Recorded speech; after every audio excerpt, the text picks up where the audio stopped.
এখানে কি গেম আছে? হ্যাঁ, আচ্ছা আচ্ছা, এখানে একটি গেম রয়েছে।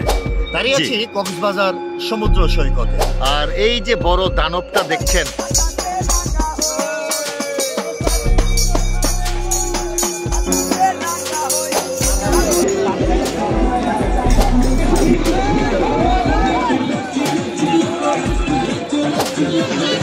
এইদিকে দূরে গানের শব্দ পাচ্ছি, দেখি কোথায় কি হয়।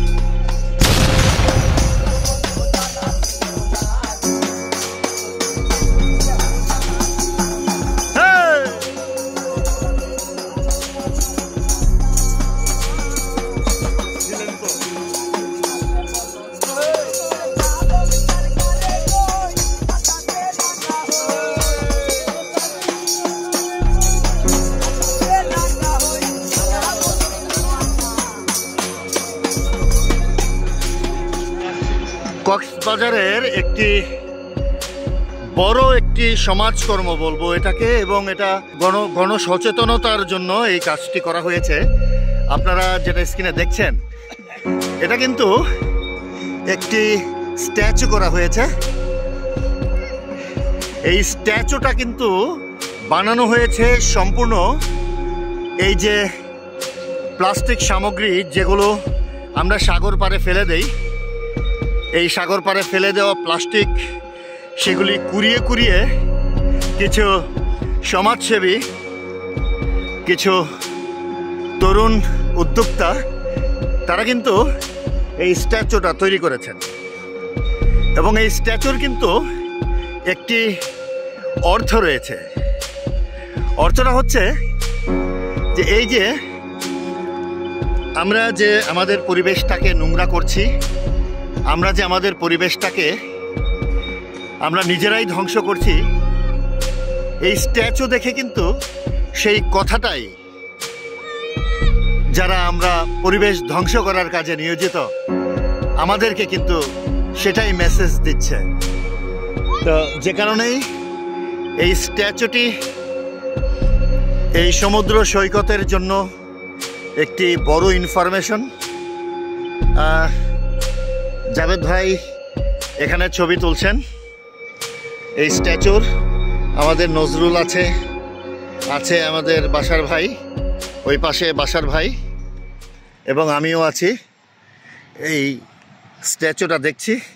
এই যে পরিবেশ নিয়ে যারা কাজ করে, সামাজিক কাজকর্ম করছে যারা, তারা যে এটা তৈরি করলো পরিবেশ দূষণের হাত থেকে রক্ষা করার জন্য, এটা দেখে আপনার অনুভূতিটা কি জাগলো ভাই?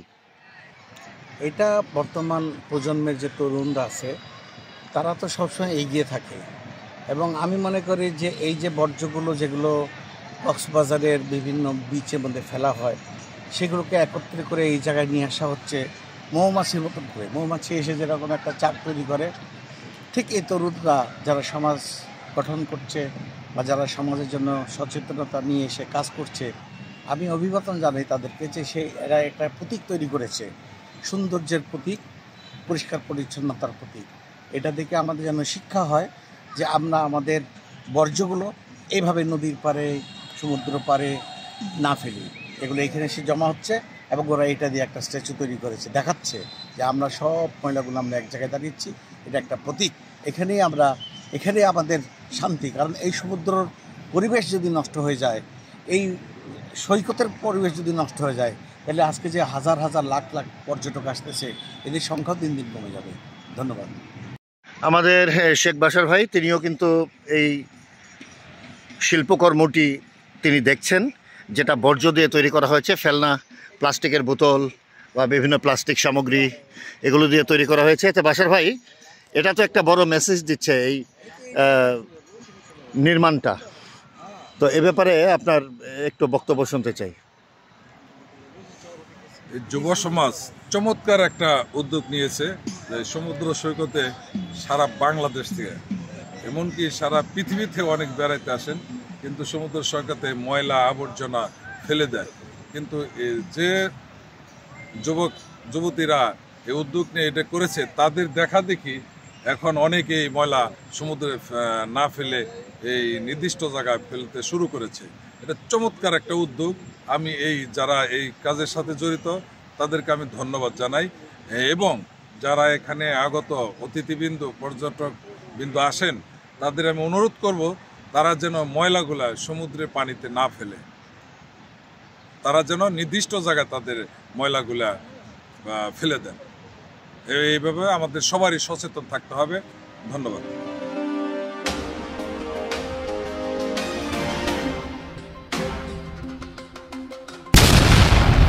দর্শক, এই দেশ আমাদের, এই দেশের জলধারা তাও কিন্তু আমাদের।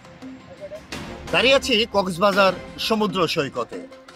সৈকতের পার থেকে এই স্ট্যাচু আপনাদেরকে দেখাচ্ছি এর জন্যই, এটি কিন্তু সচেতনতার প্রতীক, এটি সমাজকর্মের প্রতীক, এটি আমাদের অনেক বড় একটি মেসেজ দিচ্ছে।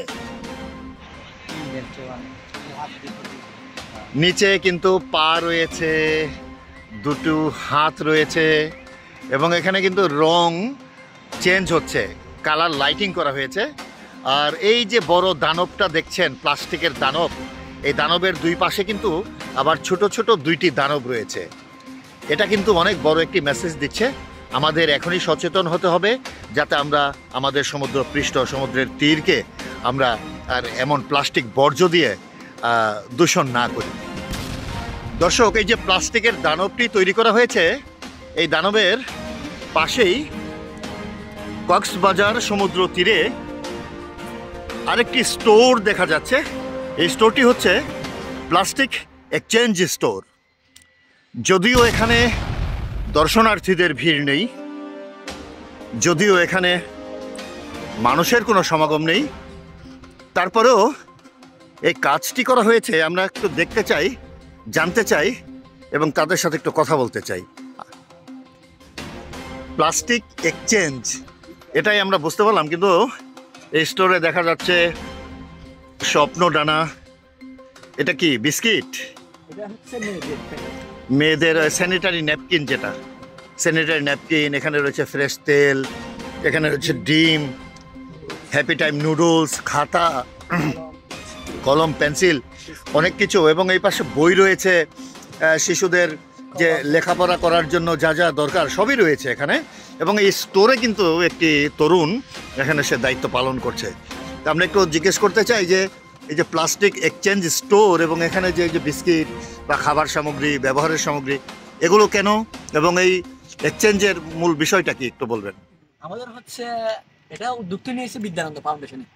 উদ্যোগের কারণ হচ্ছে আপনার প্লাস্টিক যাতে সমুদ্র অথবা সমুদ্রের আশেপাশে যে এলাকাটা আছে সেটা যাতে কোনো একটা নির্দিষ্ট স্থানে প্লাস্টিকগুলো রাখে, যাতে পরিবেশ দূষণ না হয়। আর হচ্ছে আমরা দুইটা ভাবে প্লাস্টিক কালেক্ট করে থাকি, একটা হচ্ছে আপনার পর্যটকদের থেকে, আর একটা হচ্ছে স্থানীয় লোকাল যারা আছে ওনাদের থেকে। আপনার যারা পর্যটক আছে ওনারা যদি আমাদেরকে 3টা প্লাস্টিকের বোতল দেয় যে কোনো সাইজের, তাহলে একটা আমরা গেমের ব্যবস্থা করছি। এই গেমটা, এখানে কি গেম আছে না? এই গেমটা খেলতে হবে। আচ্ছা আচ্ছা, এখানে একটি গেম রয়েছে। জি, এই বলটা দিয়ে এখানে কিছু ছোট ছোট গর্ত আছে, গর্তের মধ্যে ঢুকাতে হয়, তাহলে পুরস্কার পেয়ে যায়। যদি হেরে যায় তাহলে সান্ত্বনা পুরস্কার আছে। আচ্ছা, এটা হচ্ছে আপনার আমাদের যদি প্লাস্টিকের বোতল দেয় তাহলে আমরা কোনো না কোনো একটা উপহার দেবো ওনাদেরকে। এটা আর হচ্ছে বাইরে না ফেলে যাতে প্লাস্টিক গুলো কোনো একটা নির্দিষ্ট স্থানে রাখে, এটা বোঝাতে চাচ্ছে বিদ্যানন্দ ফাউন্ডেশন। আর এই যে মূর্তিটা কোনো আছে কিনা, কোনো থিম আছে কিনা মূর্তিটা তৈরি করার, প্লাস্টিকের স্ট্যাচু তৈরি করার? এটা হচ্ছে একটা কি, এটা হচ্ছে একটা দানব। এটা বোঝাতে চাচ্ছে মানে কি প্লাস্টিক এটা দানব হয়ে আমাদের সমাজকে এবং আমাদের এলাকা পুরো দেশকে ধ্বংস করে দিচ্ছে। এটা হচ্ছে একটা নমুনা। আচ্ছা আচ্ছা। আর হচ্ছে আপনার আমাদের একটা পার্ট আছে, এটা হচ্ছে স্থানীয় লোকালদের জন্য। এটা হচ্ছে আমরা বাজার দিয়ে থাকি কেজি হিসাবে, 1 কেজির বিনিময়ে 1 কেজি চাল অথবা 1 কেজি ডাল অথবা 1 কেজি তেল, এরকম কি ওনারা যেটা চাই সেটা 1 কেজির বিনিময়ে সেটা ডিমও দিয়ে থাকি আমরা। এটা হচ্ছে আমাদের উদ্যোগটা নিয়েছি। বিদ্যানন্দ ফাউন্ডেশনের এই উদ্যোগ কিন্তু খুবই ভালো লাগলো, এবং এর কাছে শুনে আসলে যেটা বুঝতে পারলাম যে সমাজকর্মের কোনো বিকল্প হয় না। যারা এমন সমাজকর্ম করে যাচ্ছেন তাদেরকে আমরা যারা আছি আমাদেরকে কিন্তু উৎসাহিত করতে হবে। আপনার নামটা বলবেন? আমার নাম হচ্ছে সাইমন। সাইমন, আপনি এখানকার লোকাল? আমার বাসা হচ্ছে মিঠাছড়ি। আচ্ছা, আমি একজন স্বেচ্ছাসেবক হিসেবে কাজ করতেছি। পাশাপাশি কি লেখাপড়া আমি করছেন? লেখাপড়া করি কক্সবাজার গভর্নমেন্ট কলেজে। বলেছে, হ্যাঁ। বলটা একটু দেখতে চাই, বলটা। এই বলটা অর্থাৎ 3টি যে কোনো সাইজের প্লাস্টিক বোতল যদি এখানে কেউ জমা দেয় তাকে এই বলটা ধরিয়ে দেওয়া হবে, হ্যাঁ তাই না? হ্যাঁ, এটা দিয়ে বল একটা- ধরিয়ে দেওয়ার পরে আমরা এখানে চলে যাব। তুমি ক্যামেরাটা নিয়ে ওখানে যাও, ওই পাশে যাও, ওই পাশে যাও। এখানে জাভেদ ভাই আছেন, বাশার ভাই আছেন, আমরা কিন্তু সবাই সাংবাদিক, সংবাদ করি, হ্যাঁ। এই বলটা এখানে ছোট ছোট গর্ত আছে, গর্তটা একটু দেখাও, এই গর্ত- এখানে গর্তগুলো দেখাও। হ্যাঁ, গর্তের মধ্যে প্রাইস লেখা আছে। এই গর্তের মধ্যে প্রাইস লেখা আছে। এই বলটা যে গর্তে পড়বে সেই গর্তের প্রাইসটাই কিন্তু পাবে, এবং সেই প্রাইসগুলোই এখানে পণ্য হিসেবে এই দোকানে রাখা আছে। আমি জাভেদ ভাইকে অনুরোধ করবো যে বলটা দেখি কোথায় যায়, ভাগ্যে কি আছে। যদি এটা আমরা ডামি হিসেবে এই গেমটা আমরা খেলছি।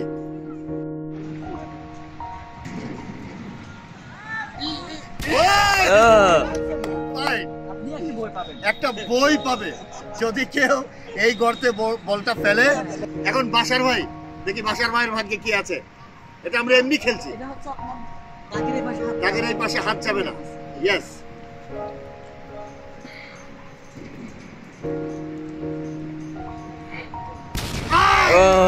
এটা হচ্ছে কাটা।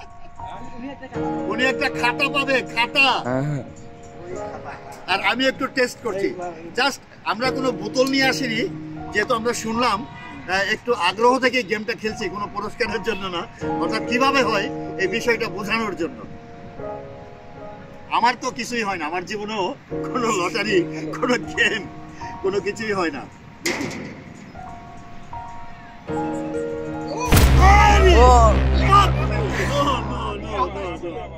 না না, আর হবে না, একবারই তো। ধন্যবাদ আপনাদেরকে, ধন্যবাদ, খুবই ভালো লাগলো এই বিষয়টা। আর সবচেয়ে বড় কথা হচ্ছে যে সমাজকর্মের কোনো বিকল্প নেই। এই সমুদ্র সৈকত আমাদের, এই দেশ আমাদের, এই দেশকে ভালোবেসে যারা এই সমুদ্র সৈকতকে ভালোবেসে আমরা এখানে আসি, আমরা কেউ যাতে কোনো প্লাস্টিকের বর্জ্য দিয়ে এই সৈকতকে আমরা দূষিত না করি। আরেকটি বিষয় দেখাচ্ছি, এই যে প্লাস্টিক এক্সচেঞ্জের যে দোকানটা এবং এই দানবের কাছে পৌঁছাতে গেলে যে রাস্তাটি রয়েছে, এই রাস্তার মধ্যে এই যে দূরে দেখছেন একটি আলো ঝলমলে গেট রয়েছে, সুউচ্চ একটি গেট। এই গেটটিও কিন্তু প্লাস্টিক বর্জ্য দিয়ে তৈরি করা হয়েছে, এবং এই যে পাশে যে বাতিগুলো জ্বলছে এই বাতিগুলোও কিন্তু প্লাস্টিক দিয়ে এই তার ভেতরে, মানে এটা প্লাস্টিকের কি বলবো এটাকে, মানে প্লাস্টিকের বোতলের ভিতরে বাতিটাকে এমনভাবে সেটিং করা হয়েছে যেগুলো কিন্তু না লাল, নীল, বিভিন্ন রঙের বাতি দিয়ে খুব সুন্দরভাবে কিন্তু এখানে জ্বলছে এটা। অর্থাৎ প্লাস্টিক বর্জ্যকে কাজে লাগিয়ে কি কি করা যায় সেই বিষয়টাই কিন্তু দেখিয়েছে এই ফাউন্ডেশন। কিন্তু প্লাস্টিক বর্জ্যের বিষয়ে আমরা যেটা জানি বা আমাদের যতটুকু নলেজ রয়েছে সেটা হচ্ছে যে প্লাস্টিক বর্জ্য দিয়ে আমরা যাই তৈরি করি না কেন, এই প্লাস্টিক কিন্তু কখনোই মাটির সাথে মিশে যায় না। আপনি একটি প্লাস্টিকের বোতল যদি মাটির নিচে আপনি পুঁতে রাখেন, আপনি দেখবেন যে কমপক্ষে 10 বছর বা 20 বছর পরে সেই জায়গাটা খনন করলে সেটা সেইভাবেই থাকবে। এটাই কিন্তু বাস্তবতা। এবং এখানে যে গেট রয়েছে সেই গেটের মধ্যে এই যে একটি প্লেকার্ড রয়েছে, সৃষ্টির সেরা জীব, তোমরা মানব অত্যাচারে সমুদ্রকে করেছো দানব। এবং সেই দানবের ছবিটাও কিন্তু এখানে দেওয়া রয়েছে। ঠিক এমনিভাবে কিন্তু এই গেটের দুই পাশে দুইটি প্লেকার্ড রয়েছে, এবং তার উপরে এই যে প্লাস্টিকের ফেলনা বর্জ্য, অর্থাৎ এখানে বোতলের ব্যবহার করা হয়েছে, প্লাস্টিক বোতল, আর তার মধ্যে আলোকসজ্জা করা হয়েছে।